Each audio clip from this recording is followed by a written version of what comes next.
Factory Santia, mividy volamena. Galerie Arena Antanmena, box 15 sy box 37. Talia ilay servieta tokana vita eto Madagasikara, izay tsy misy toazy mihitsy. Matokisa an'ilay kalitao tokany Talia. Talia manolotra anao ny logité.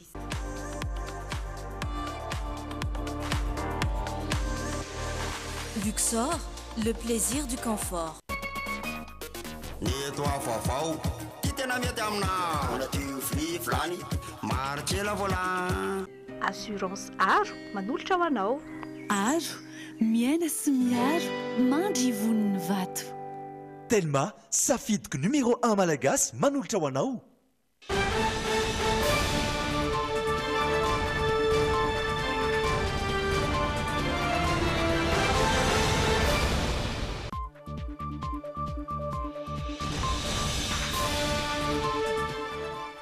Miaraba tompoko ary tokasoa tao anatin'ny fotoanan'ny logité ankafaliana no tsidiana ny tokantranonao amin'izao takariva ny alarobia faraka ambin'ny folo ny volana martsa izao ireto lohatentsika. Nampahafantarina tamin'ny fomba ofisialy androany tolakandro fa ahitana trangana Covid-19 ao amin'ny nosy La Réunion. Tsy mbola voarara hiditra eto Madagasikara kosa hatreto ny olona avy any Frantsa na dia nitomboatrana aza ny isan'ireo olona vo sy maty ny tsy mikaretina coronavirus any an-toerana. Nangataka ny fanafoanana ny fanenjehana ny mbola ratsona sy ny famerenana ny entany Claudine ny mpisolo vava azy ireo. Notsopahan'ny antenimieran-doolona androany maraina ny fandiniana ny volavolan-dalàna laharana aotraotra ray bara roapolo sy roa arivo. Anao falandresaka ho an'ny mpanao gazety rahampitso ny seni mikasika ny toedrara ara-politika amin'izao fotoana mety ampisy toy ny mikasika ny fisina laharana karapanondro miverondroa sy ny fifanjinjan'ny filohan'ny seni Rakotomanana sy ny filoha lefiny Thierry Rakotonarivo. Ny trangana fanafiana tany Mahajanga androany atoandro lasan'ireo jiolahy ny vola sy ny volamena tao an-trano ilay karana naratra ny tompontrano ary namony ainy ny mpiasa iray. Manolotra ny araba tompoko klasy tompoko vavy ary manasantsika mpanazana anaraka ny logité hatramin'ny farany. Manana ho an'ny tapany faharoa ny hoianao sy ny insolita ho arahantsika eto izany rehefa avy ao fa izao dia anaraka ireo vaovao nisongadina androantsika.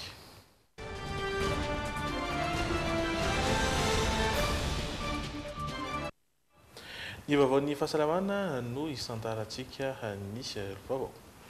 Nampahafantarina tamin'ny fomba ofisialy androany tolakandro fa ahitana trangana Covid-19 any amin'ny nosy La Réunion efa tamin'ny 9 marsa ilay marary no nahatsapany sorotraretin'ny coronavirus ary nampandre ny mpitsabo azy. Voalaza ho tsy nifanerasera tamin'ny zanaiza ilay marary sy ny vadiny hatramin'ny niverenan'izy ireo ny ala sasatra avy any États-Unis na izany aza dia entanina tsy voakany toeram-ponenany ireo teratany Réunionnais mahery ny telopolo izay ny iray sambo tamin'ilay marary tany Miami. Indro ary nisy sary fanampanazavana.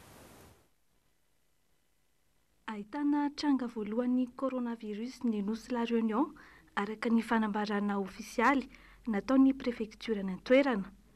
Lehilahy iray 20 taona ilay marary tafaverina tao La Réunion rehefa avy niala sasatra tany États-Unis niaraka tamin'ny vadiny izay marihana fa nandalo tao Paris ireo nandritra ny diany.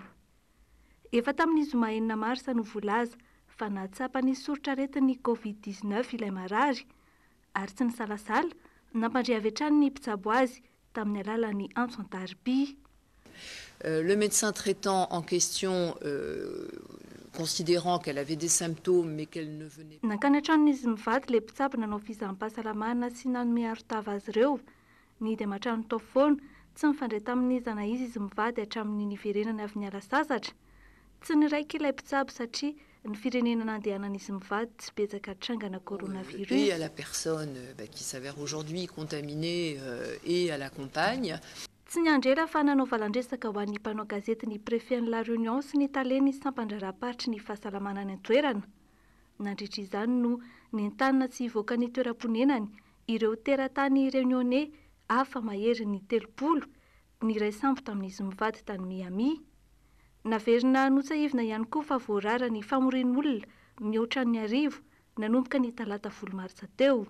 Afaka 4 andro hiatrika fihodinana voalohany amin'ny fifidianana munisipaly La Réunion.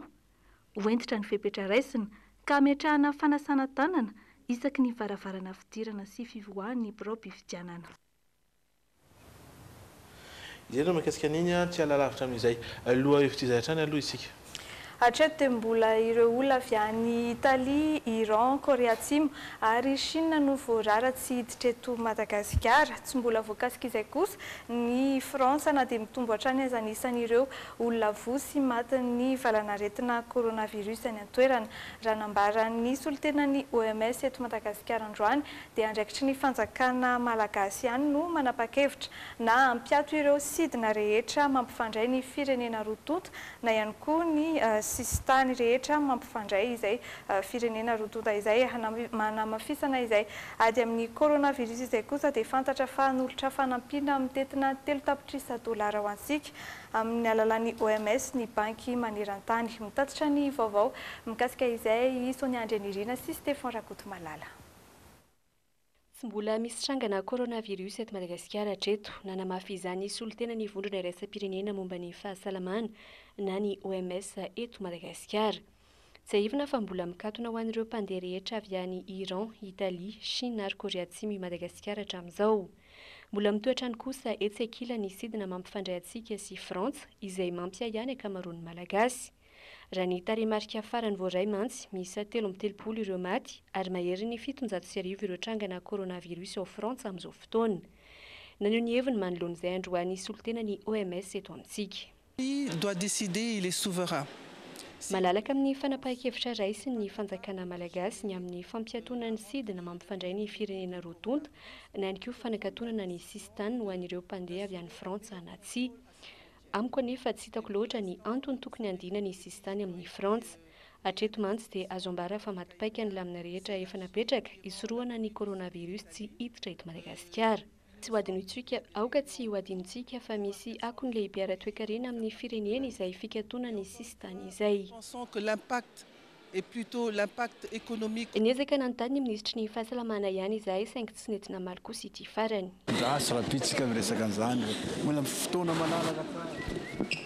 Fantatra fa hanome fanampiana mitentina 3 tapitrisa euro ho an'ny Madagasikara ny banky maneran-tany raha ampitso hanamafisana ny ady amin'ny tsimon-karetina coronavirus. Ankoatra io dia isy ihany koa ny fiaonan'ny ministry ny fahasalamana amin'ireo solombavambahoaka raha ampitso maraina amin'ny anteny miram-pirenena isan'ny lahadinika mandritra izany tsimon-karetina coronavirus. Eo amin'ny lafiny politika anotsipahany antenimerandolo io maraina io ny fandiniana ny volavolan-dalana laharana ohatraohatra ray tsipika 20 sy 20 tamin'ny fahaenina amby roapolo ny volana febroary 20 sy 20 taoriny ny sosikevitra izay natolotry ny vondrona parlementaire HVM ny amin'ny tokony tsipahana ny fandiniana izany no ny rosona tamin'ny tsangatanana.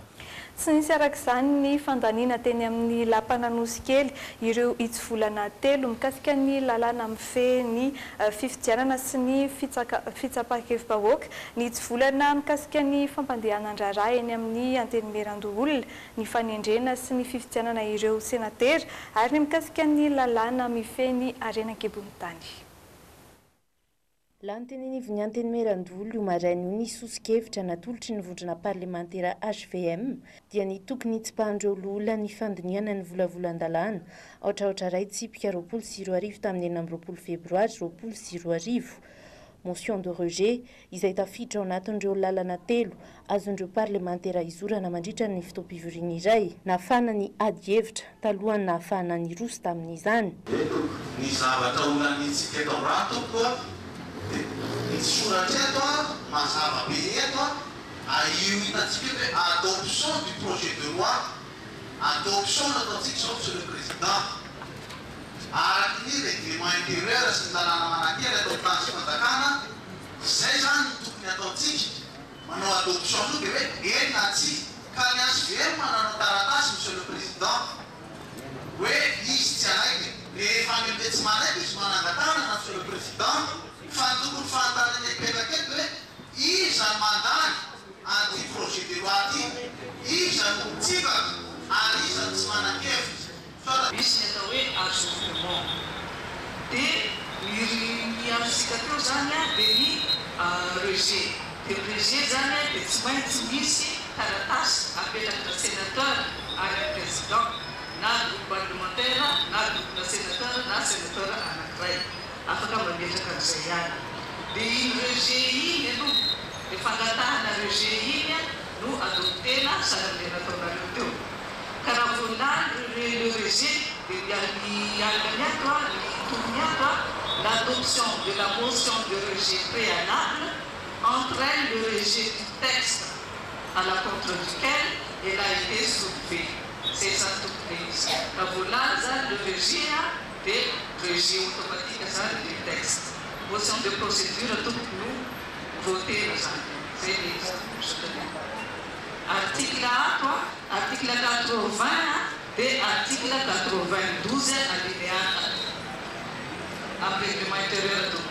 Samba ny vahonan-katoavina ny motion de rejet raha teo anivon'ny antenimiran-dolona manokana tsy mbola ampy ny fotoana andinihana manokana ny volavolan-dalàna voalohany raha ny fanazavany filohan'ny antenimiran-dolona Rivirakotovao satria tsy tokony atao ankameany ireo itsy-volana 3 ao anatiny.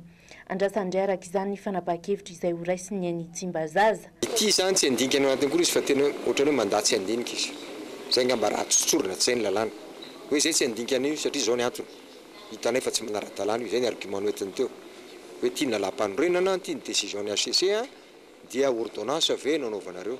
Efa voalaza fa tsy azo afoezina na alavaina ny mandan'ny Sénat. Nefa lay izy manova an'izany le ordonnance. Ozy izy mimpandinika zany hoe zay tsy andinika an'io akory fa tsy manara-dalàna io. Zay lalàna zany tsisy madiso an'izany. Zany tsy milaza hoe tsy manaja ny filoham-pirenena nareo, tsy manaja an'izy fa nga zany ny fitondranan'ny firenena. Fa iny hoe fantatritsika azo fanjakana raisiny ireo aveo hoe nanandarinareo dia io ny lalàna velona. Ino moa dia manao proposition de loi ianao satria lalàna kosa azo atao ovana. Lalàna ho azo atao ovana. Fa ny constitution tsy ovanao amin'ny ordonnance akory. Iny zany entre les deux présidents iny misy procédure ao. Hitanareo zany le izy. Misy ny karazana lalàna ohatran'ny hoe loi de finance tsy misy zany troisième lecture zany loi de finance. Fa rehefa tsy nifankahazo le izy dia iny maka ordonnance iny filoham-pirenena. Zay lazay koa zany procédural io. Isan'ny ompanany ady hevitra ireo parlementaire teny Anosikely ny fampitambarana diditsy volana misa 3 ho ao anatina volavolan-dalàna iray ka nahasarotra ny fandinihana izany. Teo ihany koa ny fahateren'ny fotoana nahafahan'ireo olona ny roso tamin'ny famakiana izany ho iatrany Rivirakotovao raha nanazava ny antony isan'ny tsy nankatoavana ny volavolan-dalàna larana fa ohatraohatra 2 maly arivo. Faharoa tena zatra manahirana anatin'le lalàna fanaro vorak'izay. Tena fandrosoana be ho an'ny firenentsika iny resaka recouvrement des avoirs illicites. Package anankiray iny miaraka amin'ireo fanapetrakatsika amin'ny fiarovana miady atao amina sehatra mandika lalàna be da be. Mananganana ny Bianco zany nametrahana amin'ny PAC zany samy fininy zany sy ireo lalàna tokony fehany zany fantatray zany fa indiscuse raisina tapahary ordonnance le izy dia maly le izy voatonga eo amin'ny sénateur dia tsy maintsy mamaka fotoana kosa izy mba andinihana an'izany fa miangava antsika mihitsy tsy andrain'le izy ambolony hoe tonga dia nilaviny zareo maly voatonga eto aminay ary nitenenina tamin'ny ministre mihitsy fa ahoana moa ty zany zao voatonga eto aminay. Ho an'ny androany ariva dia nankatoavy ny antenimiran-dola ny volavolan-dalàna aotraotra 3 tamin'ny 9 febroary 2024. Fo natao rin'izay araka izany ny politika pirenena momba ny sary mihetsika izay namaritra ny fitsanganan'ny OMASI. Fo natahaka izany ihany koa ny FER na ny Fonds d'entretien routier. Fo natahaka izany ihany koa ny autorité routière. Vaovao mikasika fitsarana indray niverina teny amin'ny fitsarana ady maika Anosy androany ny raharaha Mola Rajona sy ny raharaha Claudine Razaimamonjy. Nangataka ny fanafonana ny fanenjehana ny Mbola Rajona sy ny famerenana ny entan'ny mpandraraha Claudine Razaimamonjy ny mpisolo vava azy ireo araka ity fanatiadiana hoentiny Andry Lalena Andriamasy Dolphe Rakotiny an'ity. Nandalo tena amin'ny fitsarana ady maika Anosy androany ny raharaha Mbola Rajona sy ny raharaha Claudine Razaimamonjy. Nangatany Eric Rafidson mpisolo vavambola rajona ny ampitsarina ny fanenjena ny olona arovany antony tsy naraka ny tokony izy ny fanenjena azy indrindra namoana fa tokony andoha maherin'ny 10 miliara ariary ny olona arovany noho ny tsy fandoava-ketra ny 5 taona teo eo taon'izay dia nangatany Eric Rafidson izay mpisolo vavan'ny Claudine Razamonjy ihany koa ny amerenana ireo entany olona arovany mandra-piandry ny fanaovana lavanty manaraka izay tokony hanaraka ny lana voafaritra andinin-dalàna maro no tsy voaja tamin'ny nanaovana lavanty voalohany ny entan'ny Claudine Razamonjy teny amin'ny ANC tsy azo antoka koa ny fiarovana entany ireo ary notany 5 metra Eric Rafidson androany fa mezaka manao selfie amin'ilay fiara raitra be avokoa ireo mpiasa ny fitantanana ankapobeny hetra ivoaka amin'ny 20 martsa ho avy izao ny didim-pitsarana mahakasika ireo fangatahana ireo anaraka dokam-barotra isika ivereneto afaka fotoana fohy di politika trano no jerevantsika mbola mitana ny sain'ny mpanara-baovao mantsy hatramin'izao ny raharaha doublon sy ny fisina karapanondro manana laharana miverindroa sy ny fisina anarana miverindroa atao anatin'ny lisy-pifidianana raharaha izay fanilian'ireo mpitondra amin'izao fotoan'izao ary ao ny fanajadiana iarahana miandra rain'Andriamasy sy rivinirina tekaleo ny fiandohany volana maritsa lasa teo no fanambarana ny seni tamin'ny alalan'ny filoha lefiny tery Kotonarivo fa misy laharana karapanondro miverindroa antapitrisana tsikatra taorin'ny faranana fanavaozana lisy-pifidianana filazana taona mafy ny fanambarana sy fitarainan'ny tokotima sy ropiaradia aminy andro vitsy taorin'ny fiodinana voalohany ho amin'ny fidianana filoham-pirenena nitondra porofo maromaro izy ireo tamin'izany kanefa tsy mbola nahazo valina afa-po na tamin'ny seni na tamin'ny fitsaranavo malampanorenana tsy nasina asina satria nangataka zany zay tima tamin'izay hoe zay dia mangataka andao anao confrontation na PV tsika émargé tamin'ny législative sy tamin'ny communal fa tsy natao mihitsy le confrontation noho izany tsy nahazo rarina zany zay tamin'izay fotoana zay ohatrany hoe tsy marina ve zany le zavatra nyteneny tatenivony tiako Madagasikara tsy ny zavatra nytenenay tsy marina fa le izy mihitsy tsy nasina lanjany fa tampotampoka eo tsy fatatsika no ninona na inona mokana anaikitra dia le tena le tompona andraikitra nangatahana le confrontation mihitsy no manapirofo indray fa hoe 1 162 000 et quelque no karapanondro mitovy laharana tany anatin'ilay lisy-pifidianana fa tsy hoe hita hoe ka nahita karapanondro 1 million zay mitovy fa tao anatin'ny lisy-pifidianana nahitana azy dikan'izay le lisy-pifidianana zany no misy an'izay zavatra zay hatramin'izao dia mbola mitaky ny sina fampitana lisy-pifidianana vita sonia tokotima ary manatsoavy amin'ny anafoanana ireo fifidianana rehetra ny fandimy nanomboka ny taona 2024 no mankaty mitsibaka izany ny filoam-pirenena Andry Rajoelina voakitika tamin'iny ambara ho famoana tsy ambaratelo iny ny filefitry ny seni tery Kotonarivo ka nangatahan'ny filohany Erakotomanina teny amin'ny HCC na ny asorana azy tsy ompikambana intsony navery ny HCC hoe ny alarobia nefa izany amin'ny tokony hanajana fitsipika anatiny dia ny fananganana komity manokana handray ny fitoriana sy fiarovan-tena raha pitso ny voalaza fa hanao valandresaka ao amin'ny mpanao gazety ny seni zay hotarian'ny filohany Erakotomanana mitodika ny alarobia indray zany ny maso ny mpanara-baovao rehetra lavim-bavao hafa kosa indray hitafaty tao Tomasina Androany ilay nivata amin'ilay karana izay nisy nakankeriny tamin'ny taona 2024 nilevina tsy lavitra ny trano itazonan'ireo mpakankeriny azy izy araky ny fanazavana ny zoma teo ilay rahalahy ny voalaza ho tompon'antoka tamin'ny fakankeriny io teratany karana io no tratran'ny mpitandro ny filaminana ka nanoro ny toerana nisy ny vata mangatsikany ho arahantsika ny fanazavana nisy nakankeriny tamin'ny taona 2024 ilay karana lehilahy antsoina hoe Aon Alek Ratsaivina tsy naharenesam-bavao izy nanomboka teo na dia efa voalaza ho nameny vola takiny ireo mpakankeriny azy taoriany fanadiadiana nataony mpitandro ny filaminana kosa no nahafahana nahita ny vata mangatsiaka ny tao Tomasina Androany fanadiadiana izay niainga tamin'ny rahalahy ilay lehilahy voalaza ho tompon'antoka tamin'ny fakana ankeriny azy eny taona lasa izay nanondro ny toerana nanitriana azy izy izay tsy alavitra ny trano ny tazoman'izy ireo any Aon Alek araka ny fanazavana nisy fitola voasambotra tamin'ny fakana ankeriny any Aon Alek saingy afaka noho ny salasalana izy ireo tamin'ny fitsarana natao ny 9 Novambra 2024 tranga-piaramonina niseho tany Mahajanga kosa indray Nisehoana fanafiana androany atoandro tany Mahajanga efa no niditra ankeriny tao amina trano nakarana ka nahafaty ny mpiasa iray ary nandratra ny tompotrano sy ny mpiasa hafa. Lasan'ireo jiolahy ny vola sy ny volamena tao an-trano.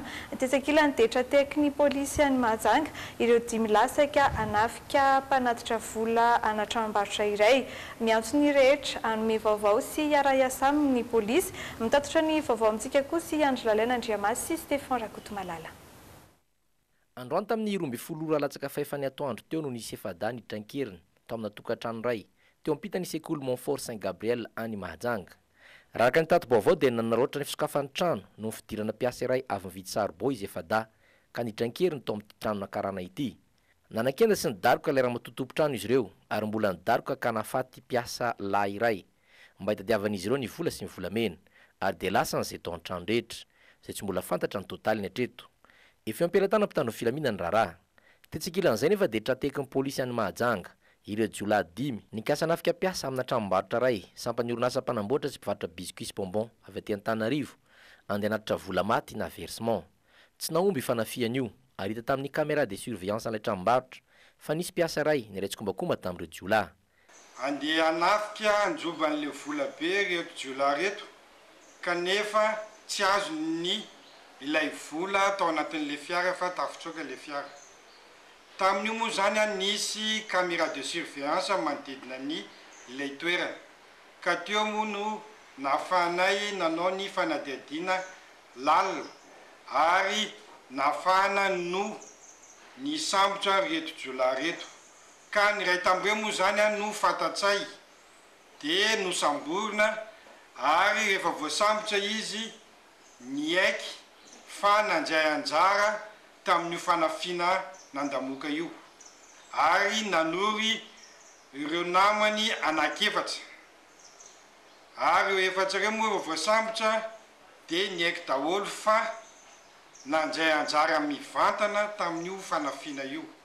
Marina etony ray amin'izy 5 dia olona miasa ao anatin'io tranombarotra mpanday io any name loharanom-baovao fa andehanao versement vola be anam banka ka ho tafitsika.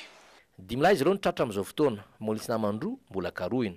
Araka nambara ny polisy any dia efa tsy ao tampon-tanàna Mahajanga intsony izy ireo. Miantso ny mponina ao Mahajanga mba hanome vaovao ka hiantso azy ireo hatrany ny polisy any an-toerana rehefa misy tranga mampiaya na mahemfy konkoa na asa ratsy. Mbola hojerevantsika eo izay fianaky ny tsy fandriam-pahalemana izay atao andrenivohitra fa toy ny raharaha fanafiana ilay cash point tetsy amin'ny fokontany Ilany Vato Anosipatrana no hojerevantsika. Mbola eny amin'ny hôpitaly Chiera ny zanak'ilay mpandraraha izay maty voatifitra ara-maso miaraka amin'ny eny amin'ny hôpitaly ihany koa ilay ankizy iray hafa izay voatifitra teo amin'ny tongony. Mbola mitoy ny fanadihadiana ataon'ny mpitandro ny filaminana ankehitriny manoloana ity tranga ity.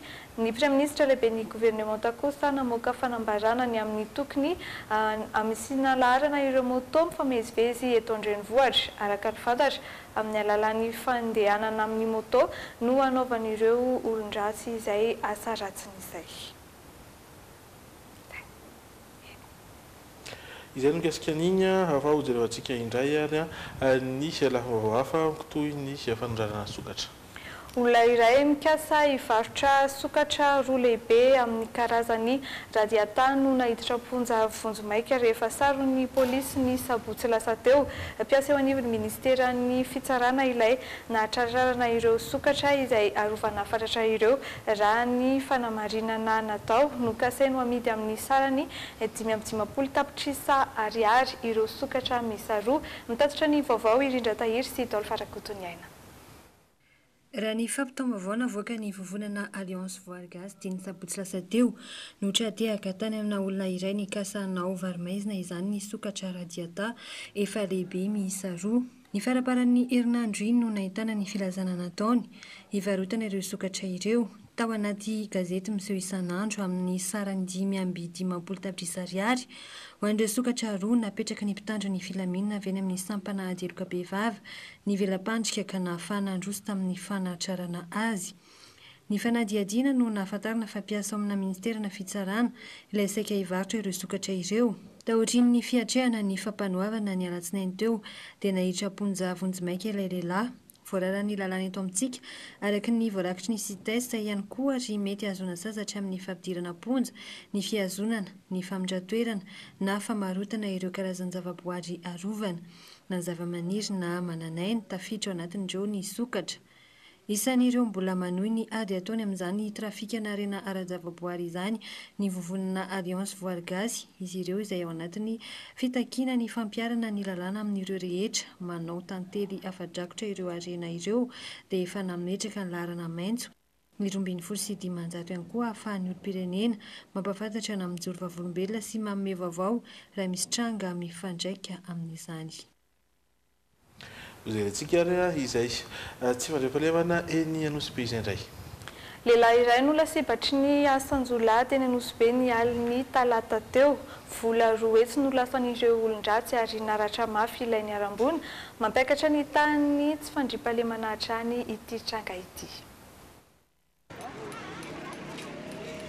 Tovolahy iray tokony ho 5 taona indray no lasebatry ny asa ratsin'ireo mpanendaka. Omaly hariva tokony ho tamin'ny 7 ratsy sasany teo teny amin'ny lalam-bina Anosy Be. Jiolahy miisa 3 mitondra fitaovam-piadiana no fantatra fa nanao izay asa ratsy izay. Naratra mafy vokatra izany ilay tovolahy ary mbola hita teny aminy dianantsy teo amin'ny ranjony sy ny fehany. Lasan'ireo mpanendaka kosa ny vola 4 alina sy 2 hetsy ariary teny aminy niaraka tamin'ny mombamomba azy rehetra. Efa faritra mena ny ety amin'ny lalam-by Anosy Be raha ny fanazavan'ny tompon'andraikitra feo anivon'ny fokotany. Matety mpitranga araka izany ny fanendahana raha vantany vao manomboka miamaizina ny andro. Fandriam-pahalemana telo ratsy sady maizimaizina foana aty am-parity anay aty tsisy jiro dia amin'ny 7 mahery ihany izany aty raha tsy azo andehanana intsony raha misy manendaka. Miseho amin'ny endriny rehetra ny tsy fandriam-pahalemana raha ny ety Anosy Be manokana. Lasivatra ao anatin'izay ireo pody alina na tratra hariva. Voatsy ela kory izay no nisiana asan-jiolahy ny afara tamina fahafatesan'ilay voaroba mihitsy. Izy manendaka, hitanao le olona tratra alina ireny dia ireny izany sady vonoiny no endahany. Dia nisy fotoana dia aty aminay nisy olona maty, nisy lamony. Tena teo amin'ny volana teo tamin'izay dia nisy lamony ilay olona tamin'ity party ity dia maty ilay olona. Izay izany mangataka mba hisian'ny jiro aty amin'ny fokotaninay satria tena maizina be dia normalina be izany raha isy ny mpanendaka. Mikasika ilay tovolahy voaroba omaly hariva dia ny mpitandron'ny filaminana no nandray an-tanana ny fanaterana azy teny amin'ny toeram-piantsoana ny fiara makany alakamisy ny feno arivo izay faritra hipetrahany. Fa mitaraina ihany koa ny mponina ao amin'ny fokotanin'ny Beloha. Isan'ny mampitaraina ireo mpisotro ronono any amin'ny faritra Tsimondrefana ny fahatarany ny fandraisana ny vola fisotron-dronono izy ireo. Heverina amaha izany ny fampiasana fitaovana hoentina hanampiana ny fikirakirana ny mikasika ny mpiasam-panjakana na ny augure.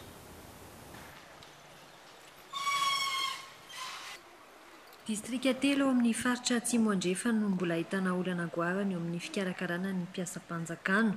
Mitaraina ireo mpiasam-panjakana efa misotro ronono noho ny tsy fandriam-pahalemana mahazo azy ireo, eo ihany koa ny fahatarany ny avancement sy ny maro hafa. Mpiasam-panjakana misy retard ny avancement noho ny toerana misy anazy any amin'ny toerana lavitra andrina. Ao ihany koa ny eo amin'ny retraite. Eo amin'ny retraite zany tara ihany koa ny fahazahoana ny retraite satria amin'ity resaka validation ity resaka validation io zany be dia be ny mpiasam-panjakana sy mahafantatra anazy io. Fa misy distrika anankitelo mbola mandrafitra ny faritra Tsimondrefana zany anisan'izany Benenitra, Beroroa, Ankazoabo.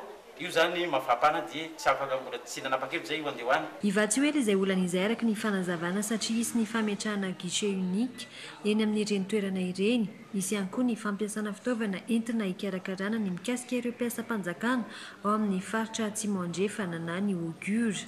Asaina zany ny mpiasam-panjakana mba hanavao hatrany sy ilaza izay mikasika ny situation administrative fa zay tsy mahavoazava an'izay zavatra izay kosa nefa hatramin'ny faraparany volana mars aty no farany dia eo vao hita fa tena tsy tokony ho voasoratra isan'ny mpiasam-panjakana izy zany ary raha avy mandalo ny procédure zay tokony atao amin'ny fanalana mpiasam-panjakana dia ny codis sy ny didy zay farany mivoaka zany dia mety ho voafafa tsy eo anisan'ny mpiasam-panjakana intsony. Tafapetraka tany amin'ireo faritra misy 5 io augure entina ikirakirana ny mpiasam-panjakana io efa vonina ny fitaovana ary tsy ho ela ny fametrahana izany ho an'ireo faritra sisa izay mbola tsy nahazo.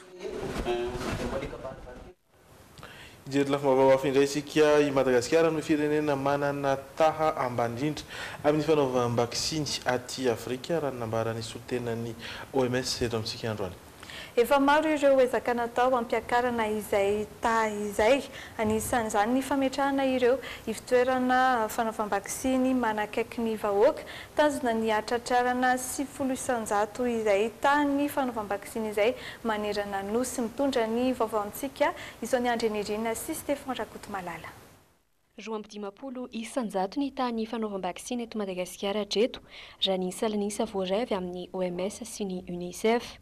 Io tarehimarika io no mametraka ny Madagasikara ho firenena manana taha ambany indrindra amin'ny fanaovam-baksiny aty Afrika raha nambarany solitena ny vondrona iraisam-pirenena momba ny fahasalamana na ny OMS androany.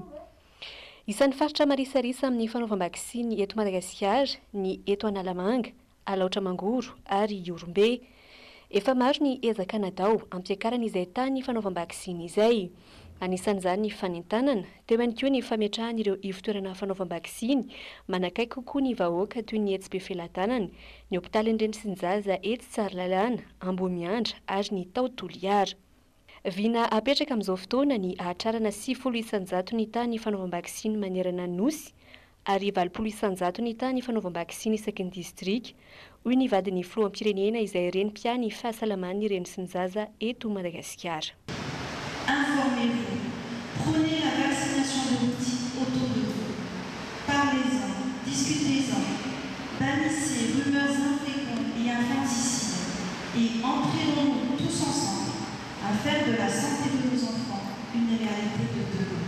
No tanterahina androany fanolorana mari-pakasitrahana ho an'ny vadin'ny filoham-pirenena Mialy Rajoelina amin'ny maha-renim-piany fahasalaman'ny Andrenisinjaza azy eto Madagasikara.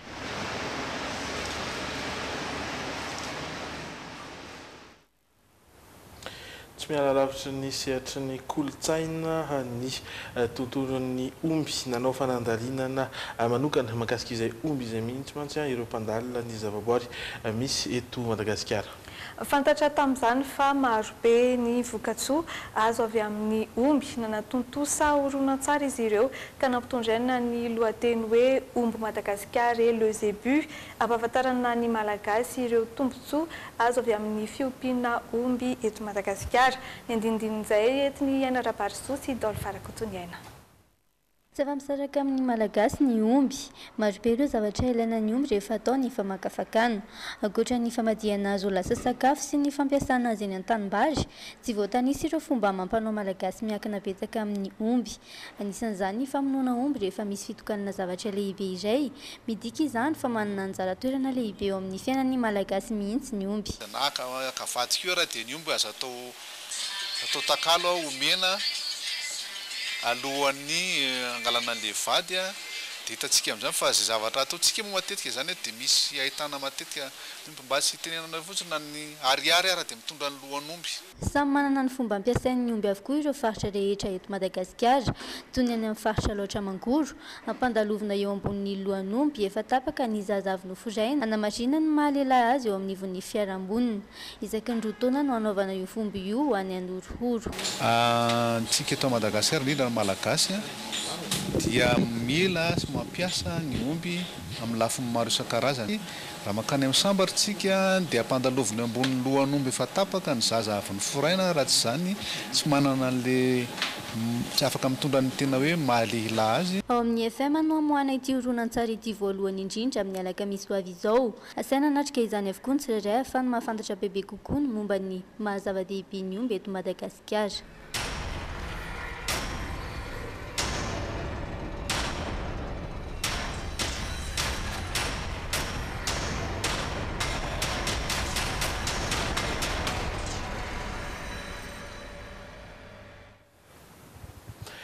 Lafa hafa kosa indray tambazotra iray maneran-tany ilay vondronana fikambanana tsy miankina amin'ny fanjakana ny Men Engage.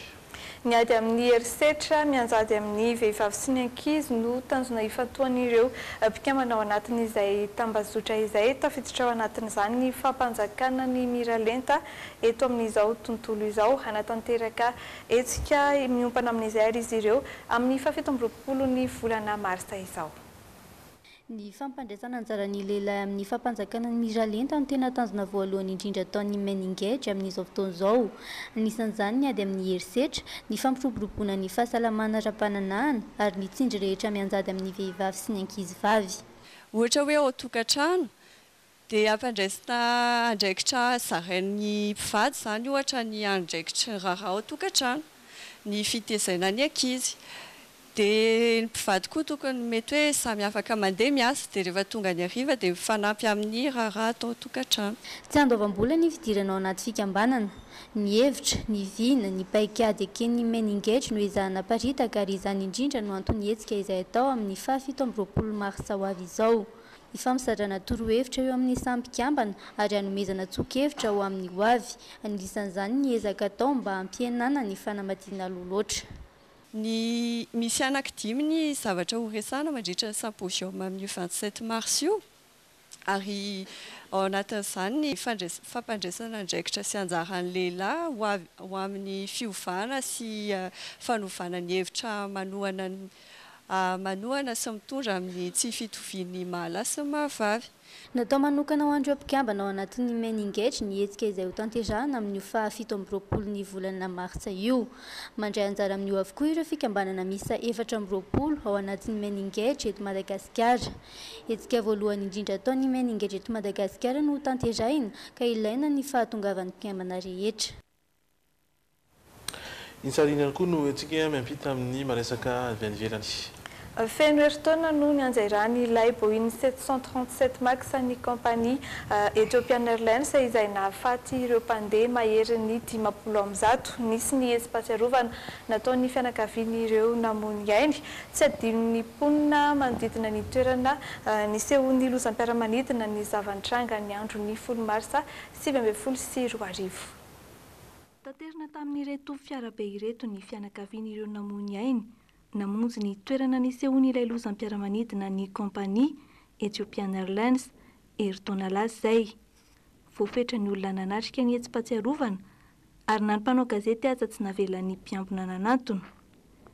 Tsy adinon'ny mponina tetỳ amin'ny manodidina ny zavantranga ny andro ny 10 marsa 2024 fotoana nanjerany ilay Boeing 737 Max ka nahafaty ireo mpandeha mahery ny 50. C'était le cas. Hatramin'izao izay mbola malahelo ka maika efa ny tompo manjoa. Andro manjombony io ho an'ny Etiopia sy ny firenena hafa. Tsara vita aminareo tsy nanatry maso an'izany fa tena mandona fo. C'était tellement choquant. Ny sesisesy ny hetsy-pahatsiarovana tany Etiopia raha tsy ahivina avy amina firenena 30 ireo mpandeha n'ilay fiaramanidina ny aram-boiny. Takizao kosa ny hetsy-pahatsiarovana amin'ny toerana ny Trangan'ny loza. Mariana fa 5 volana talohan'ny anjerany ilay fiaramanidiny Ethiopian Airlines nisehona lozam-piaramanidina mitovy amin'io ihany koa tany Indonezia. Taorian'izay voarara tsy sidiny intsony ny Boeing 737 Max ary nampanantena ny Boeing fa hisy ny fanatsarana ny tolotra avy amin'izy ireo. Ampatsahivina aminao ary fa hanampahafantarina tamin'ny fomba ofisialy androany atolakandro fa ahitana hatrangana coronavirus ao amin'ny Nosy La Réunion ary fantatra ihany koa fa tsy mbola voarara hiditra eto Madagasikara loatra eto ny olona avy any Frantsa na dia mitombo hatrany ny isan'ireo olona vosy matiny tsy mikaretina coronavirus any antoerana. Fantatra ihany koa fa nagataka ny fanafoanana ny fanenjehana ny mbola rajona sy ny famerenana ny entan'ny Claudine ny pisolo vava azy ireo ary notsopahany Antemirandoolo maraina io ny fandiniana ny volavolan-dalàna laharana aotra ray tsipika 24 sy 2 arivo ary ianao varandresaka ho an'ny mpanao gazety raha ampitso ny sony mikasika ny toetra ara-politika amin'izao fotoana mety ampisy toyny ny mikasika ny fisina larana karaha-panaondro vendroa sy ny fifaninjanan'ny filohan'ny sony Irakotomanana sy ny filoha-hevitra Thierry Rakotonarivo.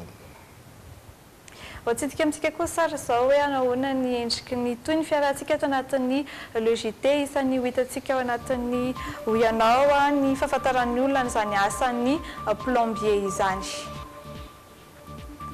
Karazana emoji 100 afrikanina kosa no ampahafantarina antsika amin'ny hafakely. Anaraka dokam-barotra vetivetsika ary Verneto iaraka hijery ireny sanam-pandarana ireny. Toy ny logité mihitra tapany faharoa isika ary somary hijery izay zanam-pandarana no manana izay ny hoianao no aroso aminao. Bébé d'or, ilay couche vaovao an'ny zaza mitroka tsara ny amandona, telo sosiny, mampazoaina ary kosa lamalalandava ny zanakao. Bébé d'or, le bonheur d'être bébé.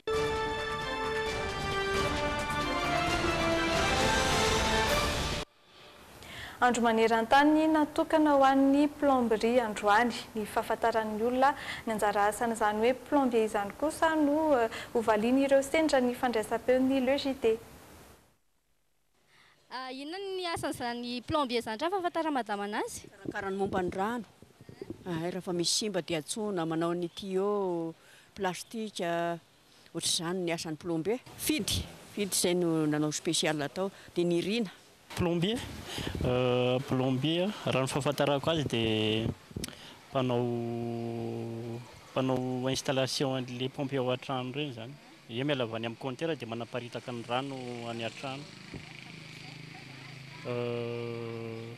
Izay ihany angambany dia manao an'ireny chauffe-eau, manao installation an'ireny chauffe-eau sy ny tariny. Zay tsy manana plombier fa zay ihany manamboatra ny anay raha sendra misy simba ka. Mpanamboatra tuyau dia mpanao réparation resaka tuyau reny. Ilay asana plombier reny dia rano resaka hoe plombier. Ilay tuyau apetaka iny misotona rano zany ilay plombier, misotona rano dia mapiditra inisy teo rano, mapiditra rano, izay no atao hoe plombier zany.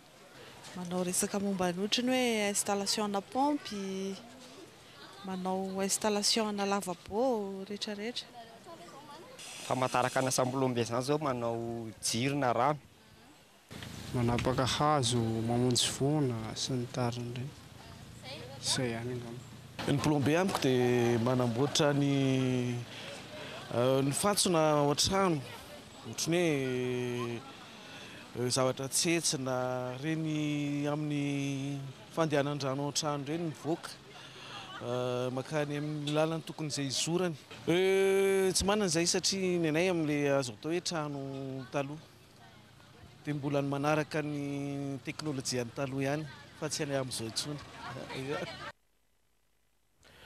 Plombier dia manamboatra sy manarana irony fantson-drano na pomsimba anaty trano ireny sy ny plomberie mantsy dia traikefa iray ananany manampahaizana manokana momba ny injeniera mekanika ampiarina amin'ny ati-trano izay ny mikasika ny plomberie arabahina ireo plombier maneran-tany. Anaraka zana-fandarana manaraka izika dia ny insolite.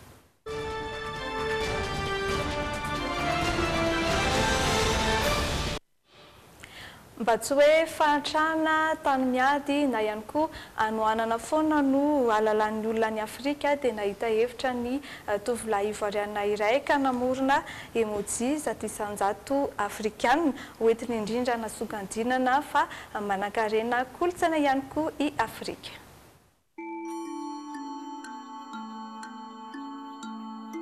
Mbola mpianatra ity teratany ivoariana ity 12 taona. Izy no topokevitra amin'ny famoronana ireo emoticône manome lanja ny kolontsain'ny kontinanta afrikanina. Nandritra ny 2 taona mananika ny 700 ny kisarisary vitany Opleroux Grebe maneho ny tantarany Afrika amin'ny endriny hafakely. C'est clairement des émojis dont on avait besoin. Teny ilainay ireo emoji ireo satria ahitana taratra ny zava-misy sy ny fiainanay andavanandro. Samy nahavitana kisary mifanaraka amin'ny avokoa ny sokajin-doha hevitra tsirairay, na ny taovolo izany, ny fanatanjahantena, ny zavakanto sy ny mozika, ny sakafo, eny hatramin'ny fitafy sy ny sisa.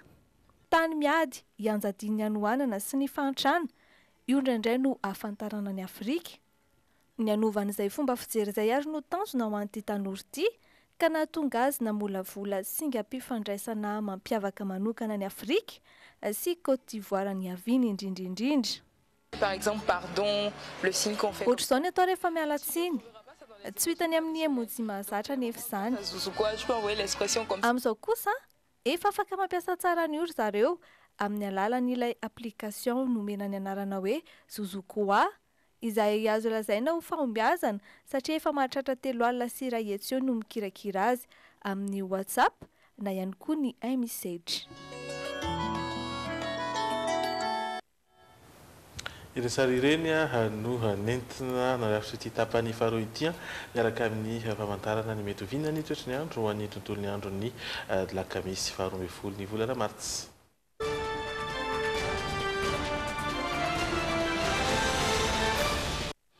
Tahaka izao no mety ho endrika izany ao an'ny faritry Diana sy ny any Sava miankapehany orana no mety hirotsaka ary mety ho arahin-kotrika izay orana izay andidina ny 420 hatrany amin'ny 430 degré ny maripana vinavinaina ambandrindra sy ambondrindra any antoerana aty amin'ny ilany andrefana indray tsy miova amin'izay orana mety ho arahin-kotrika ihany koa ny Aoboeny, ny Sofia, ny Betsiboka, ny Melaky no isy ny orana tandrivindraona mety vadikarotsak'orana ihany koa izany amin'iny volapolaky ny andro iny manodidina ny 430 degré ny maripana vinavinaina ambondrindra any amin'ireo faritra rehetra ireo any amin'ny 520 degré kosa ny maripana ambany indrindra.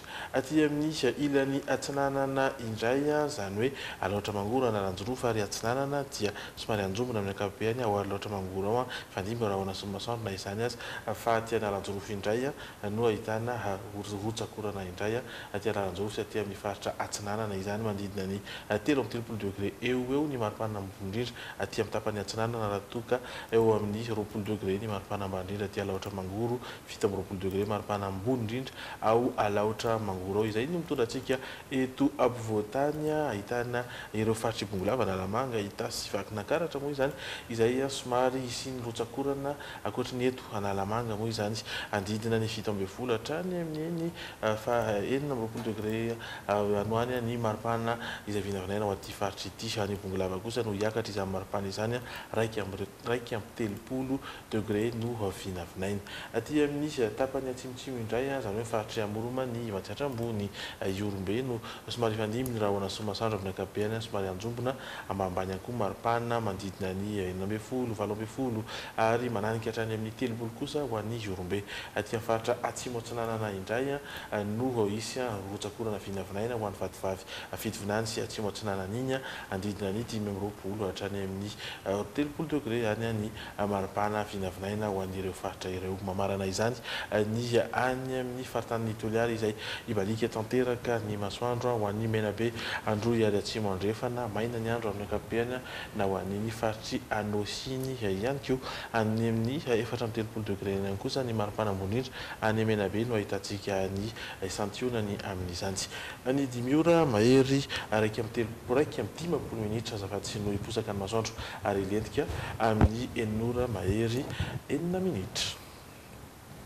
Isoranay ianao nanaraka ny logité hatramin'ny fiafarany misy ny horonan-tsary mitohy izay efa voaomana ho arahinao aoriana izao fotoana ny fampalalam-baovao izao amin'ny lakamisy izao kosa no fionantsika eto indray ao anatin'ny logité amin'ny fitora sasany veloma tompoko. Mandrapitafary tompoko lasy tompoko vavy.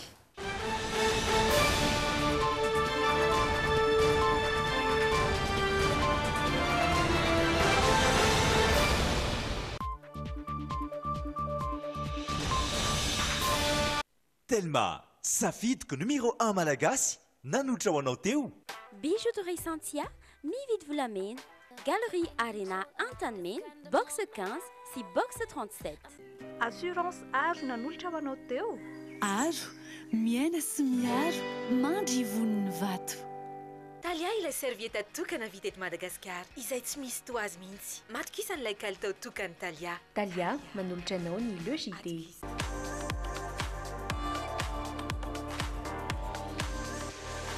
Luxor, le plaisir du confort.